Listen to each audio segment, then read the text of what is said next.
এখন যেটা দেখাবো সেটা হচ্ছে আমার কাছে একটা ফোন দেখতে পাচ্ছেন, ফোনটার মডেল হচ্ছে Symphony D10।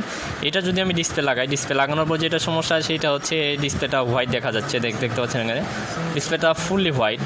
সো এরকম সমস্যা হলে আমরা অনেকেই মনে করি যে হয়তো বা সিপিইউ সমস্যা বা আরও বিভিন্ন বিভিন্ন আইসি শর্ট, কিন্তু আসলে মূলত এইটা ভাবার আগে আমাদের আরেকটা কাজ করতে হবে, সেইটা আমি আপনাদের দেখিয়ে দিব। এই জন্য আমি প্রথমে ফ্রেমটা খুলে নিব, আর আপনাদের দেখানোর সুবিধার্থে আমি নাটগুলোকে আগে খুলে রেখেছি শুধুমাত্র আপনাদের দেখানোর জন্য। এখন এইটা দেখুন, ডিসপ্লের পিনটা হচ্ছে এইখানে 14 পিন।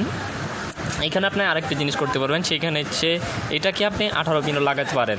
সো আমি এখন আগে ডিসপ্লেটাকে খুলে নিব, খুলে নেওয়ার পর যেটা করতে হবে সেটা আমি আপনাদের দেখিয়ে দিব। এখন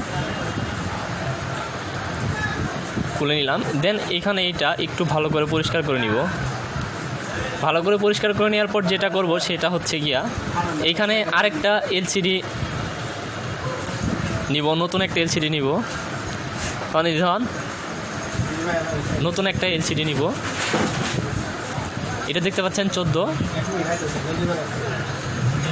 এখন আমি যেটা করব এলসিডিটাকে এখানে ভালোভাবে করে লাগিয়ে দিব। নতুন একটা এলসিডি নিলাম, এইভাবে আগে দেখব ডিসপ্লেটা সাদা চলে গিয়েছে কিনা। আর মূলত আপনারা অনেকেই ভাবেন ডিসপ্লে হোয়াইট হলে হয়তো বা সিপিইউ থেকে সমস্যা, আসলেই তার আগে ডিসপ্লেটাকে রিপ্লেস করে নেবেন। রিপ্লেস করে নিয়েতেই দেখা যায় অনেক সময় প্রবলেম সলভ হয়ে যায়, আমরা অনেক কাস্টমারকে ফেরত দিয়ে থাকি। সেটা মূলত আসলেই কাম্য না, সেটা আমাদের আগে একটু দেখা উচিত যে এটা আসলে কী প্রবলেমটা। আমি এখন এটাকে ডিসপ্লেটাকে সুন্দর করে লাগিয়ে দিব।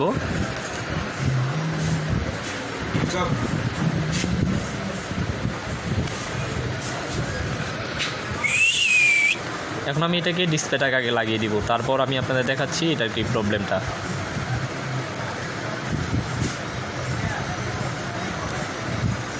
এখানে কিন্তু ডিসপ্লেটা লাগানো হয়ে গেছে। আপনি এ পাশ থেকে 1 থেকে শুরু করবেন, ওই পাশে 14তে শেষ করবেন। দেন এখন যেটা করব, ফোনটাকে অন করে নিব। দেখতে পাচ্ছেন ডিসপ্লেটার হোয়াইট প্রবলেমটা ক্লিয়ার হয়ে গেছে। সো অনেকেই ভুল ধারণা ভাবে যে ডিসপ্লে হয়তো বা সাদা মারলেই যে আপনার সিপিইউ সমস্যা হবে এমন কোনো ধরাবাঁধা নিয়ম নাই।